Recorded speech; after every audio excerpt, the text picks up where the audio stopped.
సింహరాశి వారికి 18 సంవత్సరాల తర్వాత రాహు భగవానుడు సప్తమ స్థానంలో సంచారం చేయడం వలన ప్రేమికుల మధ్య, భార్యాభర్తల మధ్య, పార్ట్నర్షిప్ వ్యవహార కార్యక్రమాల మధ్య కొత్తగా వ్యాపారాలు ప్రారంభించాలి, అలా జరుగుతున్న కార్యక్రమాల్లో అంతర్లీనంగా కోవర్టులు అనగా శత్రువులు పుడతారు. ఇలాంటి కాల సమయంలో అంతర్గత విషయాలు మీ మనసులోనే ఉంచుకోండి.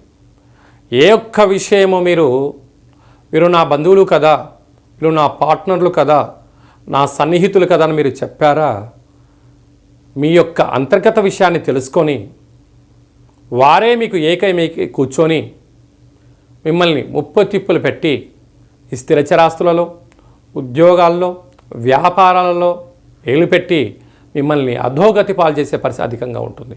అంటే మీ యొక్క నోటి ద్వారా శత్రువులను వృద్ధి చేసుకునే పరిస్థితి ఉంటుంది. కనుక రహస్య సమావేశాలకు, రహస్య చర్చలకు ఇదంత సరైన సమయం కాదు. ప్రేమికులు చాలా సయోధ్యగా ఉండాలి. ఎవరైనా ఏదన్నా అన్నట్లయితే వాటిని మౌనంగా చిరునవ్వుతో స్వీకరించగలిగినట్లయితే వీటన్నిటిని అధిగమించే ప్రయత్నం చేయవచ్చు.